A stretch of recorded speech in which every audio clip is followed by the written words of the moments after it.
بسم الله الرحمن الرحيم الحمد لله والصلاة والسلام على رسول الله وآله وصحبه ومن اهتدى بهداه أما بعد السلام عليكم ورحمة الله وبركاته. The following hadith in our series of Umdatul Ahkaam, and as you know, the book is about 422 hadiths. So we are going and following the sections of Fiqh, the sections of jurisprudence, where we learn the rulings of our daily lives and things that related to our livelihood, which is halal and which is haram. So hadith number 268, who would like to read it for us? Yes, brother. Ibn Umar, Allah be pleased with him, reported Allah's messenger as saying, "He who buys food grain should not sell it until he has measured it by sa'a or weight. In another narration, until he has taken possession of it." A similar narration was also reported by Ibn Abbas radiyallahu ta'ala anhu. Okay, the hadith basically talks about the concept of ownership of foodstuff, and it's an issue of dispute whether this goes and cascades to anything you own or not. The Prophet is saying, alayhi salatu wasalam, whenever you buy food, and by food we mean something that is measured, and measuring things can be done either by measurement of size, as in the hadith, sa', or measurement of weight, as in kilograms or pounds, etc., or measurements of height or length, a foot, 5 feet, etc. So these are all types of measurements. Now, usually people go to the market and find a pile of dates, a pile of corn, a pile of rice, and they would buy it and sell it on the spot. The Prophet says that this is not permissible, sallallahu alayhi wa sallam. Why? Now imagine yourself to be the seller and I'm the buyer, and you have 100 kilograms of rice, and I come to you and I say, how much is this? And you say, a kilo for $1. So the total is $100 worth, and I say, I'll buy it, here's the money, and I give you the money. So I give him the $100, and the food is supposed to be what? It's mine. Now on the spot, he still has the rice. Someone comes to me and says, this rice is good. I said, I'll sell it to you for $150. He said, okay, I'll take it. If I say to that man, I'll sell it to you for $150, how would you feel? After agreeing to sell it to this brother for $150, you would not feel very happy about it. And you would feel that, oh, I was cheated. $100 is very cheap. Not only that, we have an issue of who guarantees, who takes the blame. What does that mean? If I sell you something and it is still in the period of choice, which we spoke about, khiyar al-majlis, and I still have it, I sold it to you, but I still have it, and you did not take it from me, and all of a sudden lightning comes and the thing is destroyed. Who takes the responsibility? The buyer who did not receive it, or the seller who did not handle it? We have to look into the case itself. If the seller, he himself was delaying it to give it to the new owner because I want to use it for a day or two, and it is destroyed or harmed, it is my responsibility. Though I took the money, but it's still my responsibility. If the buyer said, okay, I bought it, keep it in your stores, khalas, it's mine, but I need a day or two to prepare some place to put it, and I'm willing, I said, no, take it now. He said, no, you keep it for 2 days. Then it is the buyer's responsibility. That is why when you buy something, the Prophet said, alayhi salatu wasalam, do not sell it until you own it. So now the responsibility falls on you. before the responsibility falls on you when selling it, then I have no means of taking the risk. And risk is an essential thing in making transaction halal or haram. How is that? I'll give you an example. If you come to me and say, I need to buy a watch of this maker, of so-and-so maker, it's found in that shop. And I say, okay, how much it's sold in that shop? You say $1,000. I said, okay, I will buy it, but I will sell it to you for $1,200. Do you agree? He said, yes, I agree. Khalas, sign the contract. Put a down payment or not, no problem. But preferably put a down payment. I go and buy the watch and I give it to the person. My money is in my pocket. I've guaranteed this.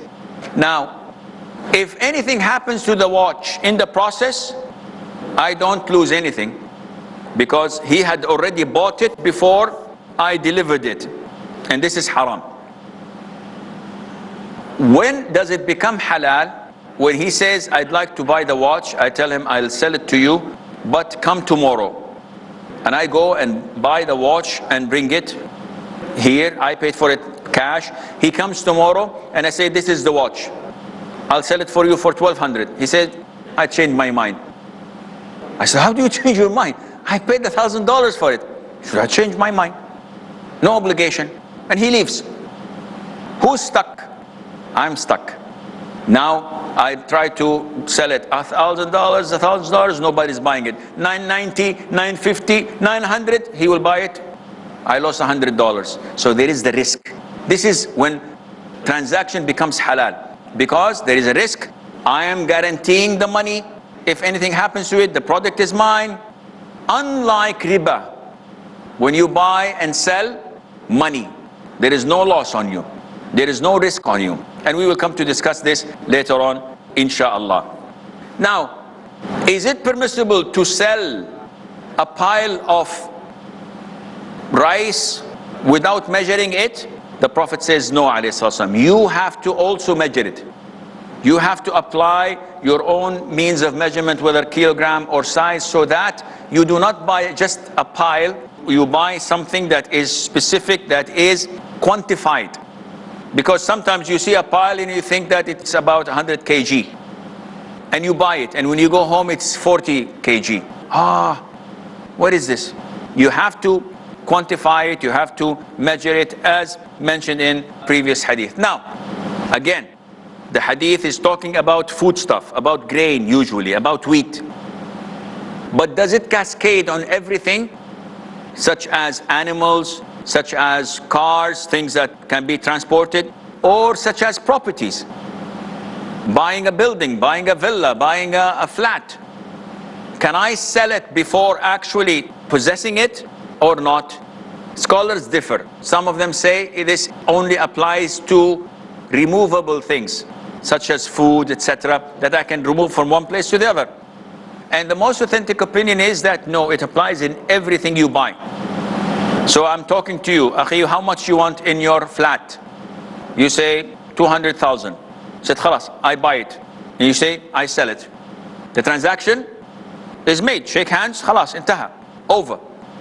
Another one calls, said, yes, about the flat you were talking about. He said, yes, I have it. How much are you going to sell it for? 300,000. And the man is still standing. What will happen? Shaitan will come to him. He says, I'm not willing to sell it anymore. 50% I would lose? No, I'm not selling it. We had a deal. Deal or no deal? I'm not selling it. This would cause enmity, hatred among Muslims. So what to do? He has to deliver it. He has to give me possession of it. How? Well, if it's something that is removable, like wheat, like food, how would I possess it? Taking it. Take, this is your food. Thank you. If it's something that is heavy and on transportation, this is the whole lorry is yours. The whole truck is yours. Khalas, this is the money, give me my truck. If it's something that is not movable, like a building, or a house, how would I possess it? By him giving me the keys. Khalas, I took all of my stuff, here's the key, the house is yours. Now I can sell it. Or by signing the deeds. You know, you go to the government and say that he sold me his property and this is the deeds, and it authenticated, khalas, it's done. So this has to be implemented, this has to be done so that everything would be clear and no hatred, no grudges would come between the Muslims. Otherwise, if you sell something without collecting it, without possessing it, there will be lots of bad feelings included. Again, this goes in foodstuff, in things that can be considered to be means of transportation, animals, cars, etc. And it also can be in real estate, in property. Now, one of the things in current Islamic transactions is known as tawarruq. Tawarruq is to buy something in installments because you need money and you cannot afford to have a loan in cash. So you go to someone and say, I'll buy your car for such and such in installments. He says, agree. You buy the car, you take it and you sell it somewhere else for lesser amount of cash, and then you utilize the cash. A lot of the banks are doing this, but in an un-Islamic fashion. How is this done? This is what we will find inshallah after the break, so stay tuned.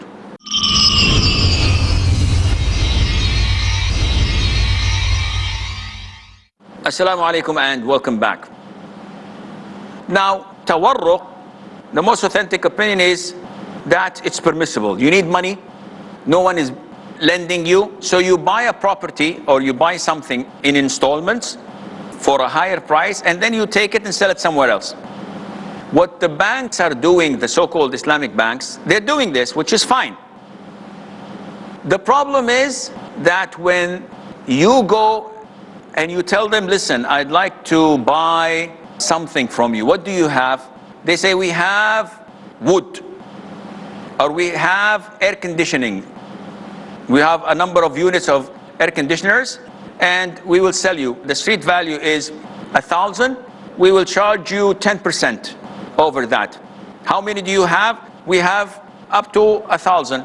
So we can give you 1,000,000 if you wish. So I said, okay, I'll buy it. But where is it? They said it's in our stores somewhere. So I say, okay, on paper, I buy 1,000 units of this air conditioning. And they say, okay, now this another document, you sign that you've authorized us to sell it for you. So I signed another contract authorizing them to sell what I have just bought from them. And in 10 minutes, after signing, you will find 1,000,000 in your bank account. What is this? He said, we already sold it. You sold it to me, and then you sold it to someone else. And I did not see any air conditioners or any merchandise. All what I saw was contract signing, and I get the money in my bank account. This is not permissible. This is organized tawarruq, which is forbidden by the Islamic committees, Sharia boards. And this goes on and on. You have to, if you want to buy something like this, you have to possess it. Tell them the 1,000 air conditioners, give me the receipts, and I would ship them myself, and I sell them to someone else. Said, oh no, if this is the case, you have to come next week, maybe 10 days. Why? Because they actually do not own it. It's only on paper, and they're circulating it, and this is not permissible. And we will come to discuss some of the dealings of the Islamic banks, inshallah, on later on programs. So we open the floor for any questions. Assalamu alaikum, Sheikh. There are things which are nowadays very popular in buying on, especially in online cases, like on whether it be on eBay or any other website. So we purchase it on installment basis. The price of the thing is different, but when we buy it on installment, it is different, but the interest is not involved. They said 0% interest. Sometimes they round up the amount. For example, XYZ product is for 29,990 bucks. But on installment they make it 30. So 10 rupees extra, so that there will be 10 installment of 3,000 bucks each. So there is no interest involved in it. And some other installments are like it is cost for 30,000 and they make it on installment 35,000. So that every installment will be of 3,500 each. So what's the ruling on that? This is my pen. Very expensive pen. If someone comes to me and says, how much is your pen? I would say, to you, I'll sell it for $1,000. If another brother comes and says, how much would you sell me this pen? I say, to you, I'll sell it for $500. Does brother A has the right to come and say, why are you selling it $500 more for me? Does he have the right? Does anyone has the right? It's my pen. I sell it for $1, for 500, for 1,000, for 1,000,000. It's none of your business. It's my pen. Agreed? Okay. Now we take another scenario. The brother says, how much is your pen? I said 500. The brother says, how much is your pen? I say, it is 500. He said, I don't have money. So if I were to give you $100 a month, what would you say? I say, well, this is different. If you want to give me $100 a month, I will sell it to you for 1,000. So is there any problem? He said, yeah, this is increase, this is interest. No, it's not interest. We did not make a transaction yet. He can say, no, I don't want it. Or he can say, okay, it's good for me because it's easier for me to give it in installments rather to give it in one go. So selling it in installments is permissible. This is permissible because the merchandise is being delivered, the price is being postponed. And we have 4 types, and we will come to discuss this inshallah later on. We have 4 types when it comes to the merchandise and the price. Either that both are immediate, money, merchandise. There is no problem that this is, no dispute. This is halal, this is selling and buying. Number 2, both are delayed and postponed. Meaning, I'll buy this pen from you 6 months from now, and I'll give you the money after 1 year. So neither the pen is being sold immediately, nor the price is being given immediately. And this is haram, because this is majhul, this is something unrealized. Now, it will be later on, at a later time, this transaction is not permissible. The third type is when the merchandise is immediate and the price is later. This is halal, whether it's cash or in installments. Give me the pen for 100, it's the pen, I'll give you the money in 2 months' time, no problem. The opposite is also permissible, is when you pay in advance and you will get the merchandise after a while, 6 months, 1 year, and this is called as-salam. And we will get to this inshallah, transaction of as-salam in later on programs. So what you're talking about in installments, it's legitimate, it's acceptable. However, the thing is that the price, the final price should be final, in the sense that, okay, I'd like to buy your pen, but we do not discuss the price. So it can be 500 cash or 1,000 in installments. But khalas, you agreed to buy it. This is haram. Before we agree on the selling and buying, you have to determine, you want it 500 or 1,000? If he says 1,000 in installments, this is done. Now, after 5-6 months, he did not pay his installments on time. Can I increase the price and make it from 1,000 to 1,200? No, this is clear riba. The price is unchangeable.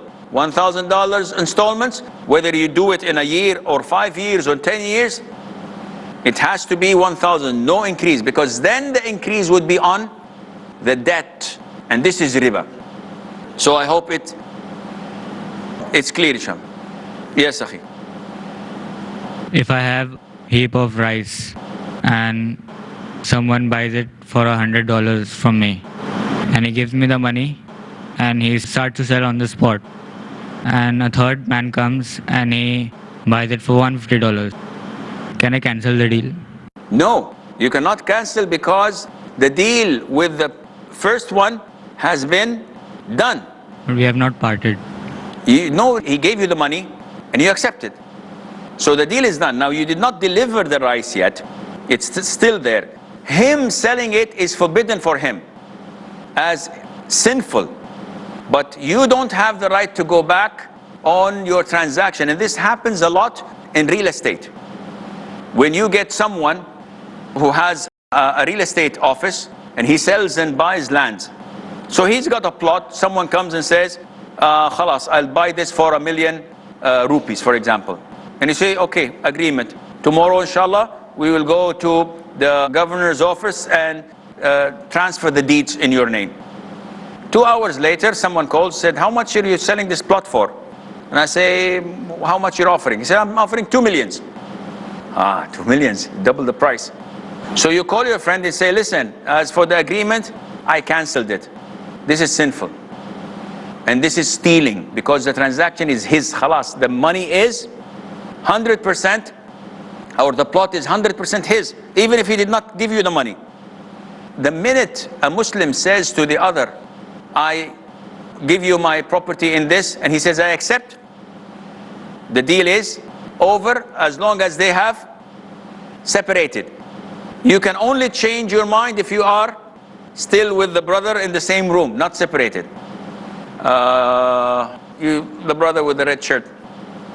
Assalamu alaikum. Salam. What is the ruling regarding to digital money? The money is not in our hands, it's in digital form. So what is the ruling behind that? What is digital money? Is it something that you buy digital things so it's not real, it's virtual? It's like the game on Facebooks and you buy a farm and... No, it's not like that. It's actual money I'm talking about. If it is actual money, then it is money. See, it can be banknotes in your hand. So, if I understand your question, digital money is like having a credit card which allows you to buy something online. Is it? Yeah, it's that only. So this is like actual money because at the end of the day you're gonna pay for it. This money is not for free. It's from your bank account. And likewise, when you buy stuff on the internet through digital money, this is not something from thin air. It is at the end of the day taken from your bank account. So if I understand your question correctly, this is the same ruling as the money. Unfortunately, we come to the conclusion of today's program. So inshallah, looking forward to meet you next time. Until then, fi amanillah. Wassalamu alaikum wa rahmatullahi wa barakatuh.